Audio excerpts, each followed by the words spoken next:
예수님께서는 제자들의 신앙 고백을 칭찬하셨었습니다. 기억하시죠? 베드로가 대표로 신앙 고백을 했었습니다. 주는 그리스도시요 살아계신 하나님의 아들입니다. 예수님이 누구신가에서 너무나 정확하게 알게 되었고 고백했던 그 제자들의 신앙을 칭찬한 겁니다. 이제 너희들이 내가 누군지를 알았다면 이제 내가 무엇을 위해서 왔는지를 알아야 된다 하면서 나는 이 땅에 권세를 휘어잡고 군림하러 온 그런 메시아가 아니라 너희들의 모든 죄악을 끌어안고 대속제물로 죽기 위해서 온 자이다. 얼마 있으면 내가 끌려가게 될 것이고 고난받게 될 것이고 십자가에서 달려 죽을 것이다. 이것을 가르쳐 주었습니다. 왜냐하면 이제 그들의 신앙이 그 단계까지 올라서야만 하기 때문에 그렇습니다. 그러나 여러분 우리가 기억하시죠? 제자들의 반응은 어땠었습니까? 안 됩니다. 이제 와서 죽는다니 무슨 말입니까? 그거였습니다. 내가 주님을 어떻게 따랐는데 이제 주님으로 하여금 조금 이제 힘을 얻고 이제 뭔가를 할 수 있을 것 같은데 이제 와서 죽으신다니 우리는 어쩌란 말입니까? 이게 제자들의 반응이었습니다.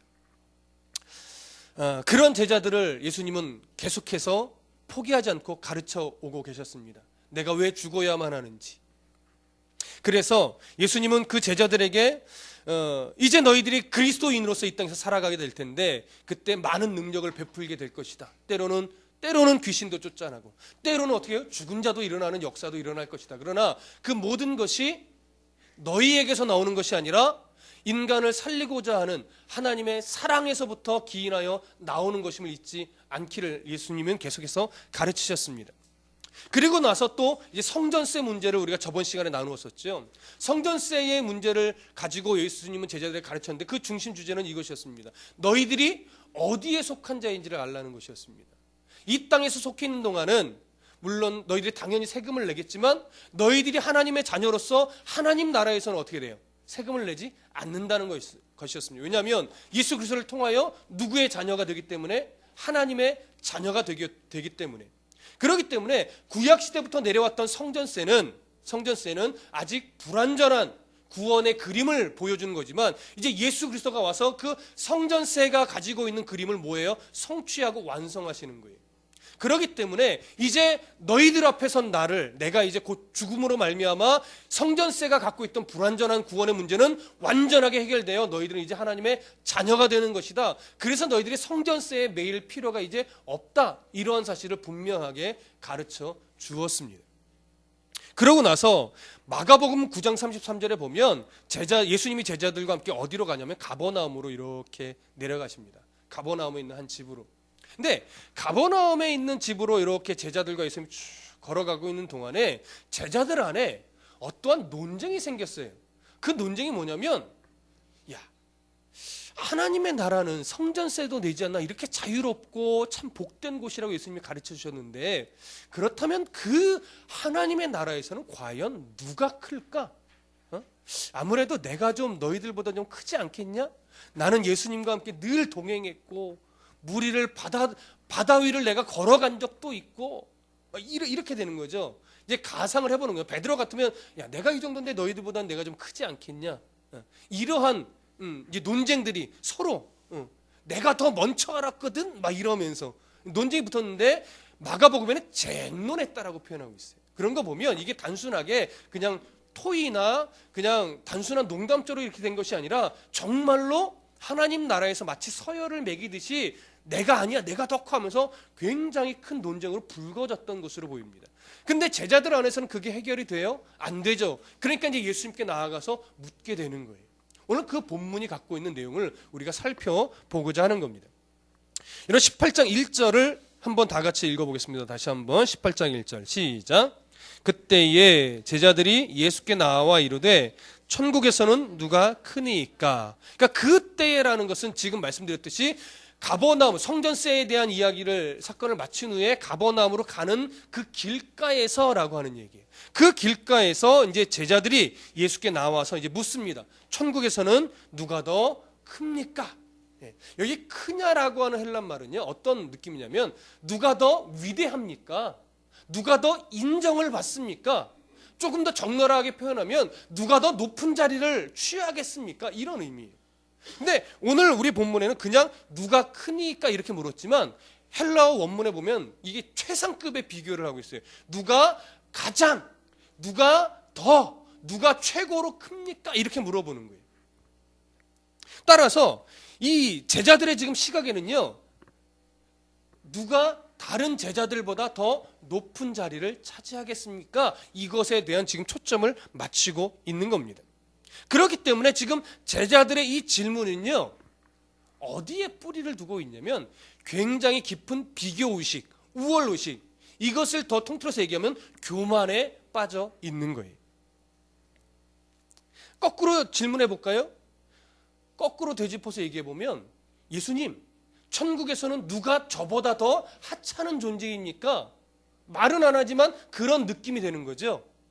제가 더 인정받고 제가 더 높은 자리 취하겠죠? 쟤는 나보다 별로 한 것이 없거든요. 제가 더 열심히 주님을 따라다녔고, 제가 기도하는 자리에도 예수님과 늘 동행했고, 제가 더 많은 일을 했으니 제가 더 저들보다는 더 높은 자리를 취하겠지요?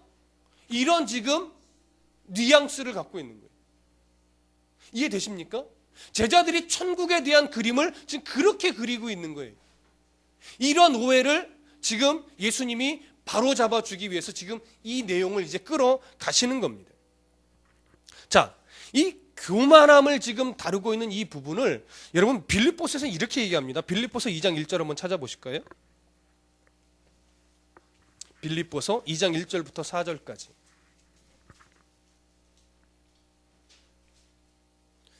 자, 함께 읽어보겠습니다. 빌립보서 2장 1절부터 4절까지 시작.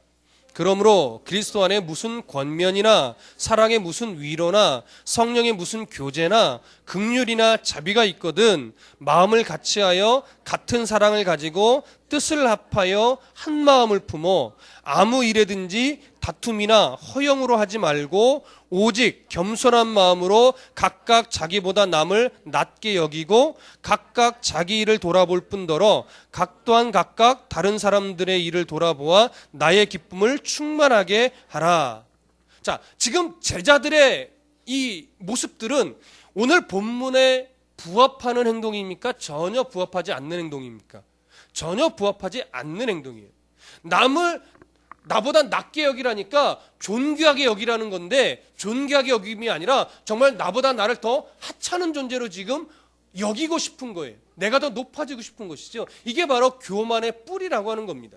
예수님의 가르침과는 전혀 상반된 거예요. 그러니까 성도의 무슨 교제 안에는 분명히 다툼이나 허영으로 하지 말고 나보다 남을 낮게 여기면서 거기에 사랑의 열매, 섬김의 열매, 이런 열매들이 맺혀져야 돼. 이 열매의 흔적이 뭐라고요? 이게 성령의 열매란 말이에요. 근데 지금 제자들의 모습에는 이런 성령의 열매의 흔적이 있어요, 없어요? 없죠. 다툼의 흔적만 있어요.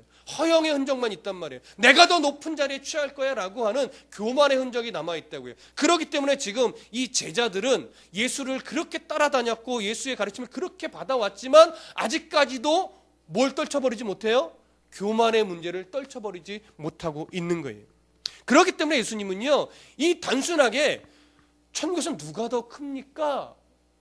어떻게 보면 그리 심각한 질문이 아닌 것처럼 여겨질 수 있어요. 그냥 스쳐 지나가듯 이야기한 거예요. 근데 예수님은 그 문제를 야, 그런 소리 하지 마, 겸손해야지, 그냥 이 정도로 가르쳐도 될 법한데 예수님은 이 문제를 어디까지 끌고 가냐면, 그딴 식으로 교만 떨면 결단코 천국에 못 들어가라고 하면서 천국에 들어가냐 못 들어가냐의 문제까지도 지금 예수님은 끌어가고 있는 거예요.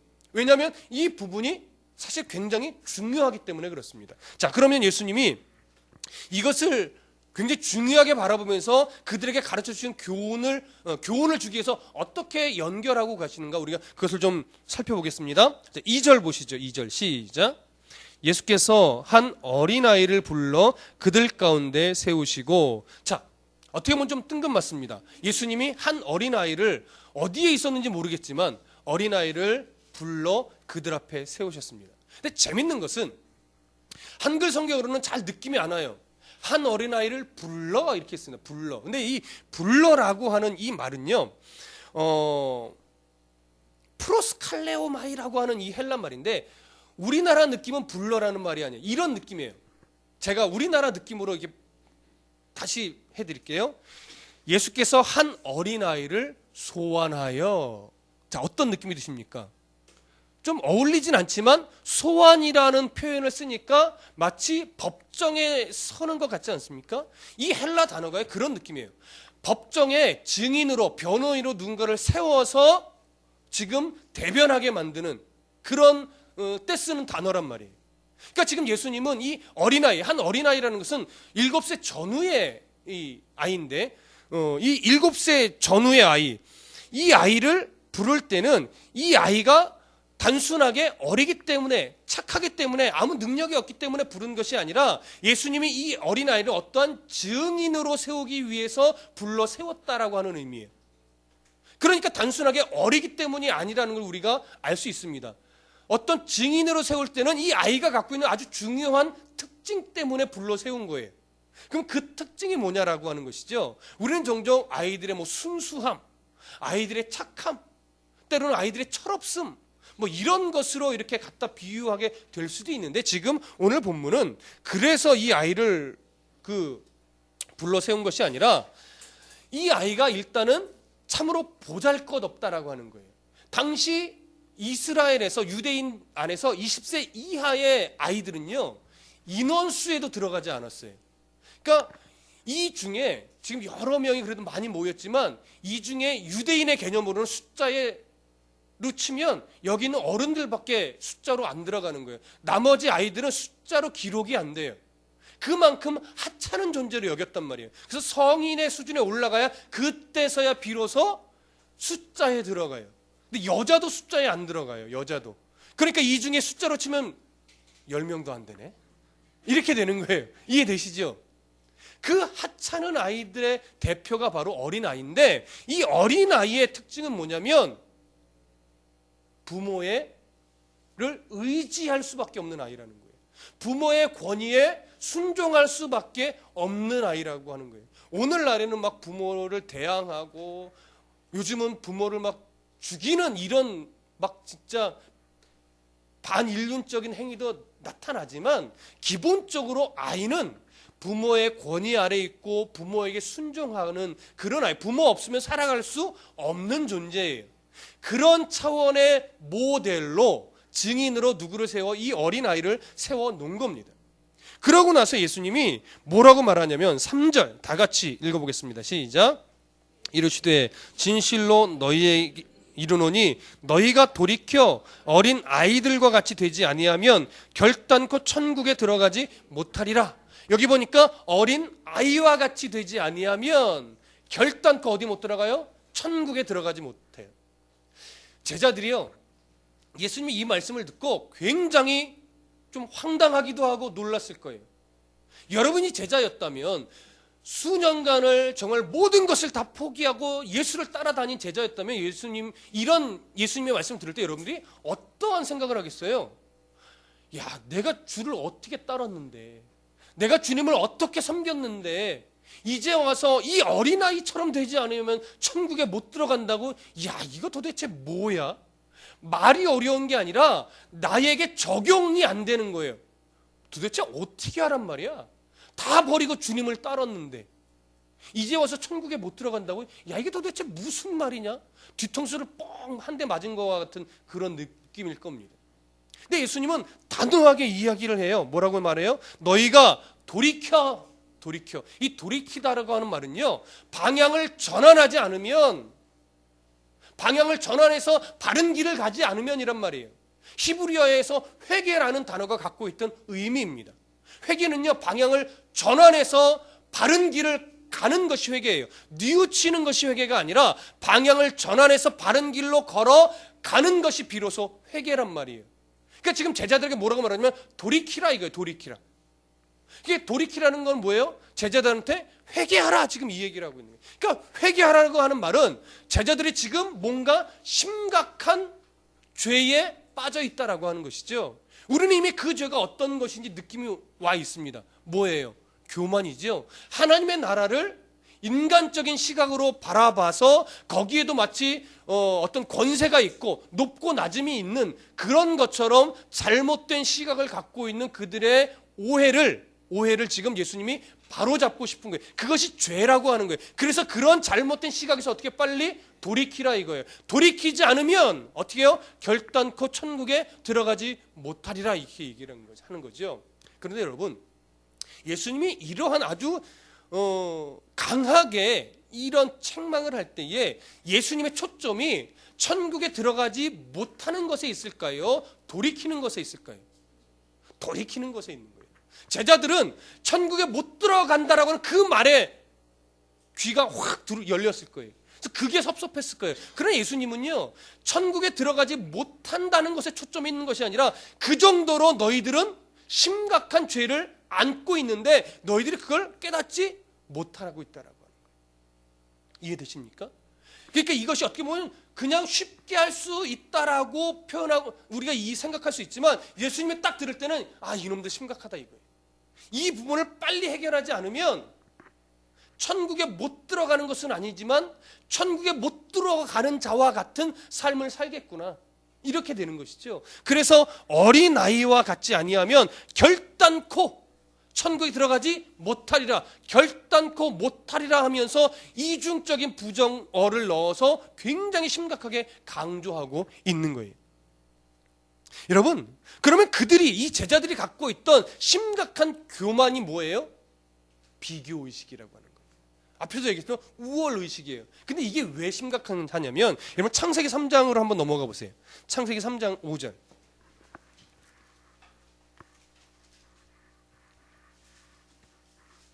창세기 3장 5절.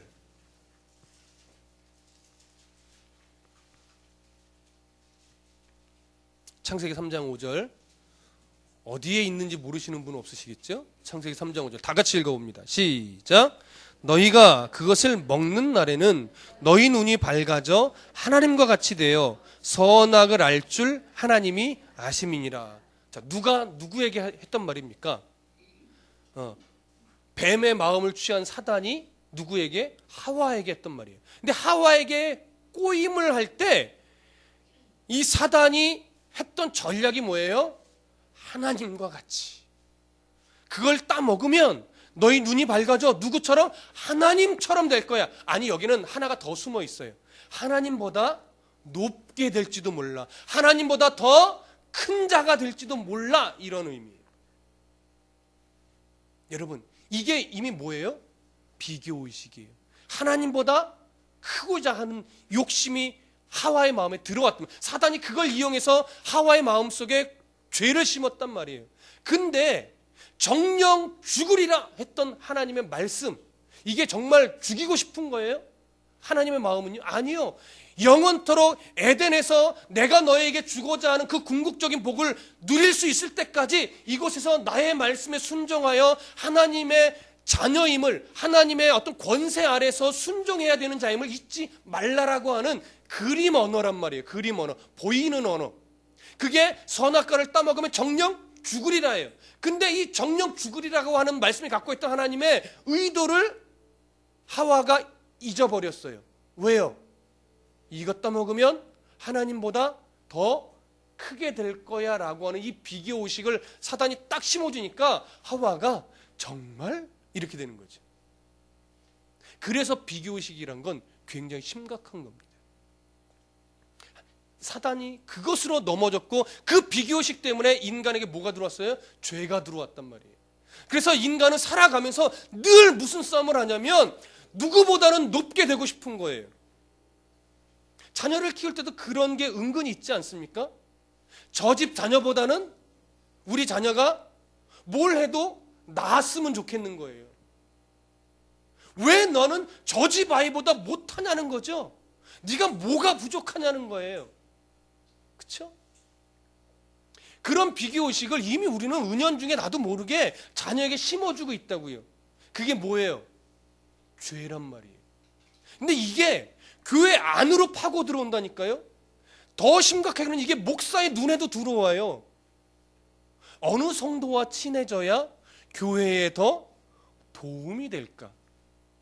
여러분, 어떤 사람과 친해져야, 목회자가 어떤 사람과 친해져야 교회에 유익이 될까요? 돈 많은 사람? 좀 권세가 있는 사람? 사회적으로 어느 정도 자리에 있는 사람? 아니요. 어떤 사람과 목회자가 더 친해져야 되냐면요, 연약한 사람이에요. 참 외로운 사람이에요. 참 힘이 없는 사람이에요. 이해되십니까? 여기서 이제 조금씩 지나면서 저랑 별로 안 친해져야 될 사람들이 꽤 있어요. 근데 그때 돼서 목사님 왜 나랑은 요즘 안 친해지시지? 이유는 이거예요. 여러분들은 이제 안 친해도 될 만한 수준에 놓여 있기 때문에 그때 섭섭해하시면 안 돼요. 저는 계속 누구한테 시선을 돌려야 돼요? 연약한 사람, 도움이 필요한 사람, 가난한 사람, 이런 사람한테 저는 시선을 계속 돌려야 돼요. 근데 제가 어느 순간 그들에게는 시선을 안 돌리고 돈 많고 좀 빽 있고 뭔가 있어 보이는 사람한테만 시선을 돌리면 저가 병든 거예요. 교회가 병든 거라고요. 제 안에 그런 비교의식이 생기기 시작하면 교회는 죽어가는 거라고요. 그러니까 여러분들은 이렇게 생각하셔야 돼요. 빨리 목사님이 이제 나랑은 덜 친해지셨으면 좋겠다. 이렇게 생각할 수 있어야 된다니까요. 농담이 아니고.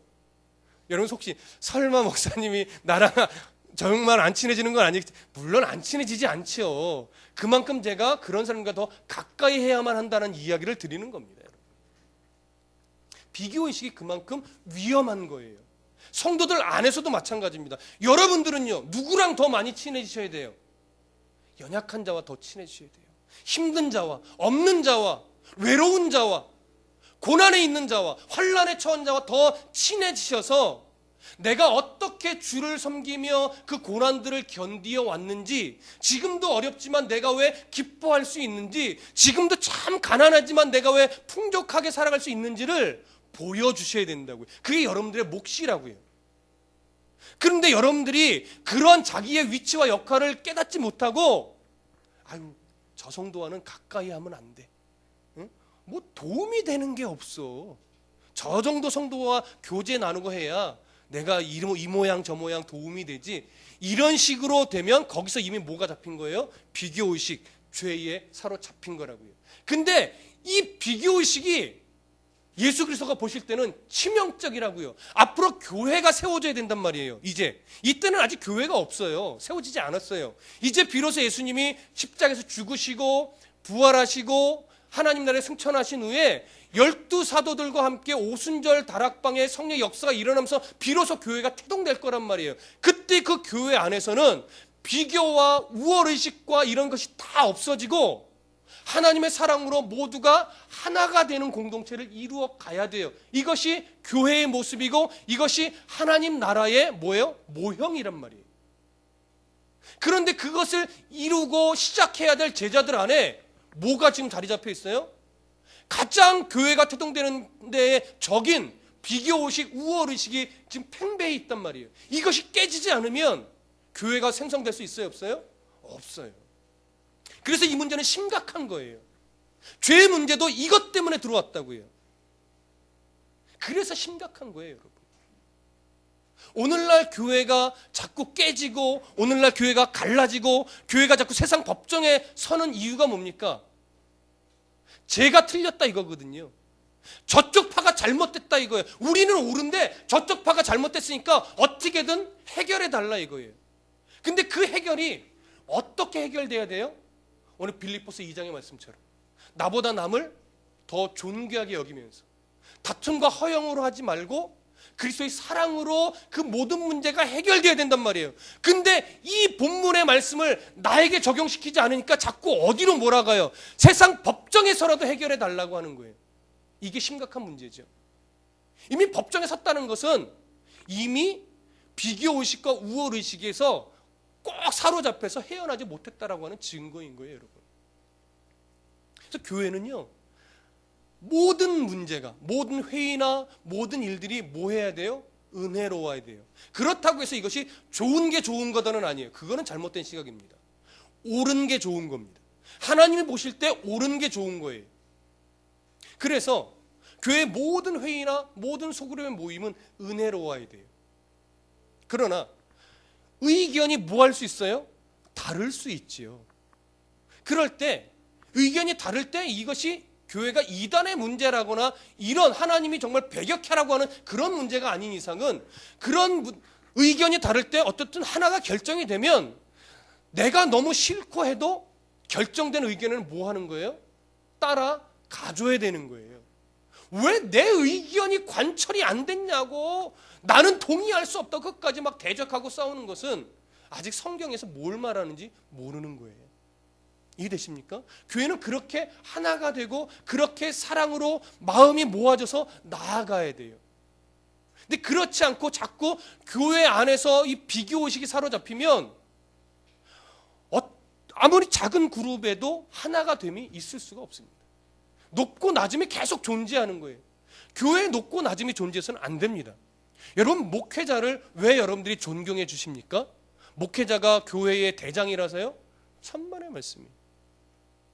저는 요즘에 더 그것을 많이 느끼는데 목사가 성도들보다 신앙이 더 좋아야 마땅하지만 실질적으로 목사가 성도들보다 신앙이 좋을 가능성이 별로 없습니다.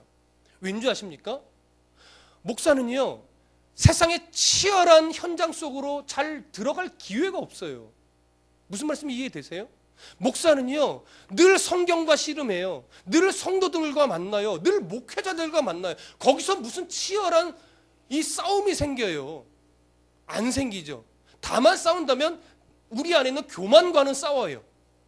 그러나 세상에 죄된 그런 세상의 모습과 치열한 다툼과 싸움이 없단 말이에요.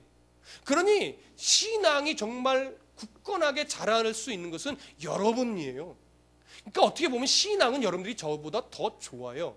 다만 하나님이 저를 말씀을 전하는 자로 세워주셨기 때문에 그래서 여러분들이 저를 그 위치에서 존중해 주는 것이지 목사가 교회의 1인자이고 장로님 2인자이고 이런 서열 아닙니다, 여러분. 맡겨주신 위치와 섬겨야 될 분야가 다른 것뿐이에요.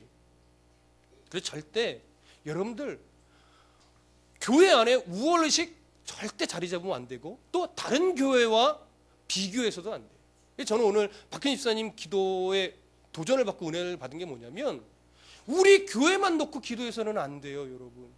교회는 다 하나예요. 일동지역의 모든 교회가 건강해져야 되고 모든 목사님들이 견고하게 말씀 위에 쓰셔야 되는 거예요. 그래서 여러분 새벽마다 다드림교회 목사님만 위해서 기도하면 그거는 너무 좁은 기도하시는 거예요. 여러분들이 예전에 섬겼던 교회 그리고 주변의 교회 여러분이 알고 있는 교회 모르지만 여러 어려움 중에 있는 교회들을 위해서 늘 함께 기도하셔야 돼요. 그게 참 건강한 기도입니다. 같이 성장해야 돼요. 왜? 교회는 다 하나이기 때문에. 교단도요 사람이 만든 거예요. 신학도 사람이 만든 거예요, 여러분. 궁극적으로 성도는 어디 위에 서야 되느냐? 교단 위에 서는 것도 아니고 신학 위에 서는 것도 아니에요. 하나님의 말씀 위에 서야 되는 거예요. 그 하나님의 말씀이 이단과 대적하기 위해서 견고한 어떤 이론 체계로 세워진 게 그게 신학일 뿐이에요. 그래서 그 신학의 어떤 그 작은 몇 가지 차이 때문에 교단이 생기고 교파가 갈라진 것 뿐이지 이단이 아닌 이상 조금 나와 색깔이 다를 뿐이지 다 뭐예요? 하나인 거예요. 틀린 것이 아니라 좀 다를 뿐이에요, 여러분. 그래서 모든 교회를 여러분 아우러서 그런 교회들을 위해서 기도할 수 있는 수준의 성도가 되셨으면 좋겠습니다. 그래서 여러분 예수님이 이 문제를 그래서 아주 심각하게 보시면서 어떻게 해요? 어린아이와 같이 되지 아니하면 결단코 천국에 들어가지 못하리라 하면서 너희들이 갖고 있는 죄의 문제가 이렇게 심각하다. 빨리 그 비교의식, 우월의식을 빨리 떨쳐 버려야 된다는 것을 예수님이 가르치고 계시는 겁니다. 다만 천국에서 굳이 큰 자라, 천국에서 큰 자, 작은 자는 없지만 굳이 너희들이 말하는 식으로 큰 자를 라는 단어를 써야 한다면 천국에서는 어린아이와 같이 자기를 뭐하는 자?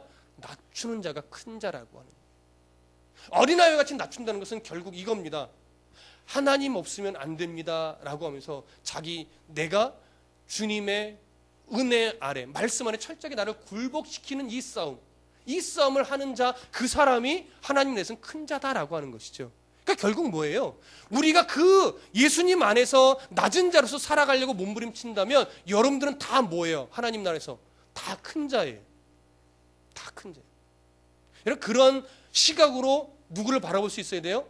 성도들을 바라볼 수 있어야 돼요. 야, 저 성도도 하나님 안에서 큰 자구나. 아유 저 성도는 나보다 기도 덜 하니까 한국에서는 나보다 좀 낮은 자가, 이게 아니라 저분도 하나님의 사랑 안에 하나님의 권위에 굴복하고 있는 자니 저분도 하나님 나라에선 큰 자구나, 이렇게 보시라는 얘기. 아니, 보셔야 된다라고 하는 거예요. 그렇게 보지 않으면 이미 내 속에 뭐가 들어와 있는 거라고요? 죄가 들어와 있는 거라고요. 이 기준 갖고 여러분 우리 자신들을 돌아보세요. 얼마나 죄에 수없이 빠졌었습니까? 하나님의 은혜로 그걸 자꾸 돌이키고 깨닫게 해주셨으니까 이렇게 겸손하게 우리가 주 앞에 나오는 것이지, 그 은혜가 없었으면 우리는 예전 생각해 보세요. 늘 비교하고 아우 손가락질하고 저 성도 아우 못됐어 맨날 이렇게 착잡고, 이게 우리의 수준이잖아요. 근데 하나님은 그런 수준을 말씀에서 어떻게 해요? 계속 돌이키게 하시는 거예요. 오늘 이 말씀이 그래서 아우 누구 집사가 들어야 되는데 이렇게 보시면 안 돼요. 내가 들어야 돼. 내가 이런 존재였구나. 내가 이런 연약한 제자들의 모습을 내가 지금도 갖고 있구나. 이렇게 보실 수 있어야 되는 겁니다. 4절을 함께 보겠습니다. 4절 시작. 그러므로 누구든지 이 어린아이와 같이 자기를 낮추는 사람이 천국에서 큰 자이니라. 여기 낮춘다라는 말이 본래는 사회적으로 지위가 낮은 자를 일컫는 말입니다. 그래서 주님 안에서 나를 가장 낮은 자로 볼 수 있는 그 사람이 가장 큰 자입니다. 여러분 주 안에서 얼마나 낮은 자처럼 내가 여겨지십니까? 많이 낮은 자로 여겨지셔야 돼요. 내가 얼마나 쇳덩어리였는지를 여러분 인정할 수 있으셔야 된다고요. 이 정도면 내가 좀 많이 컸어? 아니요, 그러시면 안 돼요. 일평생 우리는 주님 부르실 때까지 낮은 자로 살아가야 돼요. 나를 낮추는 자로 살아가야 돼요. 하나님 앞에서 참 보잘것없는 존재인데 은혜로 말미암아 내가 그나마 주님을 믿을 수 있게 되었어 라고 하는 고백이 평생 가져가실 수 있으셔야 되는 거예요. 예수님이 그 본을 보이셨어요. 빌립보서 2장 6절에서 11절에 보면 이렇게 되어 있습니다. 그는 근본 하나님의 본체시나 하나님과 동등됨을 취할 것으로 여기지 아니하시고 오히려 자기를 비워 종의 형체를 가지사 사람들과 같이 되셨고 사람의 모양으로 나타나사 자기를 낮추시고 죽기까지 복종하셨으니 곧 십자가에 죽으심이라. 이러므로 하나님이 그를 지극히 높여 모든 이름 위에 뛰어난 이름을 주사 하늘에 있는 자들과 땅에 있는 자들과 땅 아래에 있는 자들로 모든 무릎을 예수의 이름에 꿇게 하시고 모든 입으로 예수 그리스도를 주라 시인하여 하나님 아버지께 영광을 돌리게 하셨느니라. 자기를 낮추시는 가장 큰 모델로 오신 이가 바로 예수 그리스도이십니다. 자기를 그렇게 예수 하나님의 뜻에 순종하여 낮추셨더니 누가 예수 그리스도를 높이셨어요? 하나님 아버지께서 예수 그리스도를 높이셨습니다. 내가 높고 낮음은 나의 문제가 아니에요. 나의 어떠함의 문제가 아니라 하나님의 뜻이에요. 그것은 하나님이 높이시는 거예요. 우리의 몫은 뭐예요? 철저하게 나를 부인하고 낮추는 거예요. 자기를 비워 종의 형체를 입으신 예수님처럼 나를 죽이고 나를 낮추는 싸움에 우리가 계속 승리해야 돼요. 이거 지시면 안 되는 거예요. 그런데 지금 제자들은 예수님처럼 자기를 낮추고 죽으려 하는 마음이 전혀 없는 거예요. 이게 문제였던 겁니다. 땅에서나 하나님 나라에서나 예수님을 힘입어서 다른 사람보다 더 큰 자이고 싶어 하는 거예요. 더 위대한 자이고 싶어 했던 거예요. 더 인정받고 싶어 했던 거예요. 그 마음을 빨리 깨트리셔야 돼요. 이게 바로 이렇게 깨트려질 때 이 제자들은 사도로서 복음의 증인이 되어서 앞으로 교회를 세우고 성도를 바르게 가르치는 그러한 존재들이, 그런 가치 있는 자들이 되는 것입니다. 여러분, 하나님 나라의 백성으로 살아간다고 하는 것은 의인으로 살아가는 싸움이지 업적을 세우는 싸움이 아님을 꼭 기억하시기 바랍니다. 하나님의 나라의 백성은요, 빛이 되는 싸움을 하는 게 아니에요. 소금이 되는 싸움을 하는 것이 아니에요. 마태복음 5장 우리가 강의할 때도 정확하게 들었지 않았습니까? 빛이 되는 싸움이 아니라 이미 빛으로 세우신 예수 그리스도의 은혜를 힘입어서 내가 어느 위치에 있는지 그 위치에 그냥 서 있는 거예요. 발 아래 두지 않아요. 위에 둬야 돼요. 그래야 빛이 비춰지는 거예요. 그리스도인이 어느 위치에 서 있어야 되는지를 알아야 하는 거예요, 여러분. 어느 위치에 서 있고 싶으십니까? 낮은 자의 위치에 서 있으셔야 돼요. 빛은 위에 두어야 되지만 그리스도인은 성령이 함께하는 빛으로서 높은 자리에 서 있어야 되는 것이 아니라 늘 어떻게 해요? 낮은 자리에 있어야 빛이 비춰져야 돼요. 그러니까 여러분이 빛이에요. 그러니 어느 위치에 서야 되는지를 아는 싸움을 하셔야 돼요. 여러분이 소금이 되어야 하는 것이 아니에요. 소금으로서 제맛을 내는 싸움을 하는 거예요. 소금의 맛을 잃으면 무엇으로 짜게 하리요? 우리 그 부분 강의할 때 들으셨죠? 이런 소금의 역할이 뭡니까? 짜게 하는 겁니까? 아니요. 짜면 못 먹죠. 누구나 입맛은 다 달라요. 그러나 짜게 먹는 사람도 자기 입맛에 짜면 아유 짜 안 먹어 이렇게 되죠. 그렇죠? 그러니까 짜게 먹든 싱겁게 먹든 소금의 역할은 뭐예요? 그 사람의 입맛에 맞게 하는 역할을 하는 거예요. 성도의 역할이 그거라고요. 성도의 역할이 뭐예요?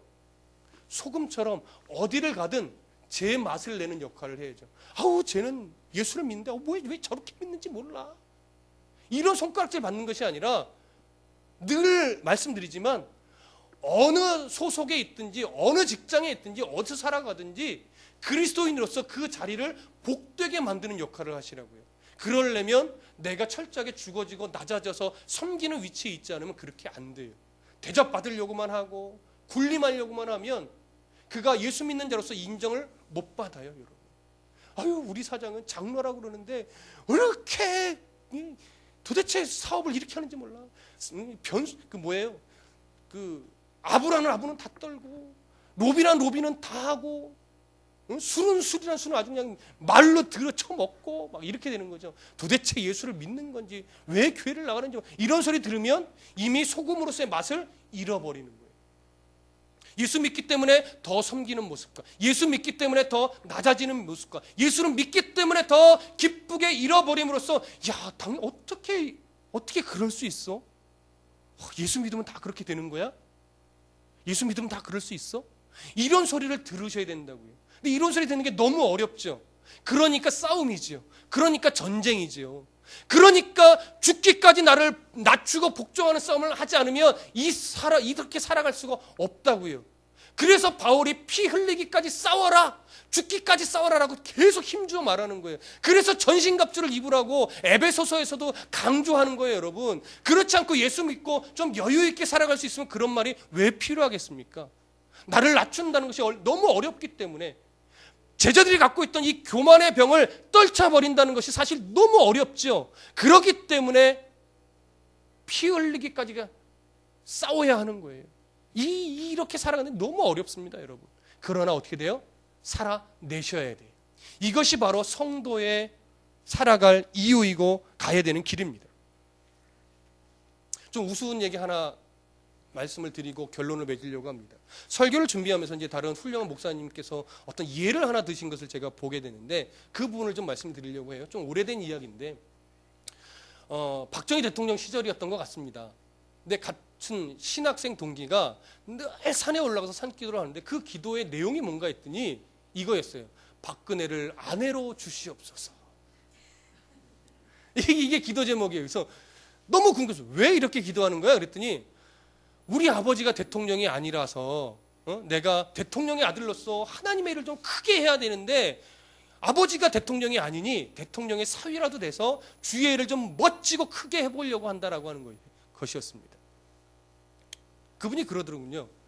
아마 그분의 기도 때문에 아직도 박근혜 대통령 혹은 당선자가 결혼을 못한 거일 수도 있다고 그런 말씀을 하시는 걸 제가 읽었는데 참 굉장히 웃었습니다.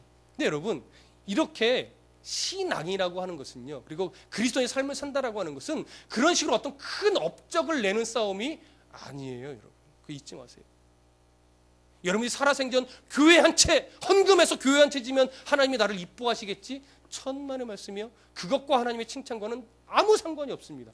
하나님이 돈 많이 주셨으니까 그 돈으로 교회 헌금하고 교회가 세워지는 것 뿐이지 여러분들의 돈으로 세워지는 것이 아니라는 거예요. 하나님이 원하시는 것은 네가 이 땅에서 얼마나 예수 믿는 자로서 업적을 많이 세웠느냐, 많이 전도했느냐, 교회를 세웠느냐, 봉사 많이 했느냐가 아니라 하나님이 원하시는 것은 얼마나 네가 어린아이처럼 나를 낮추는 싸움을 잘 해왔니? 거기서 하나님의 나라에서 큰 자로서의 칭찬이 준비되는 겁니다. 낮추십시오. 열받지만 자존심 상하지만 나를 낮추는 싸움에서 어린아이와 같이 낮추는 싸움에서 승리하십시오. 죽기까지 복종하는 싸움에서 승리하십시오. 그러면 하나님께 가장 큰 자라고 인정받는 복된 성도가 되실 겁니다. 기도하겠습니다.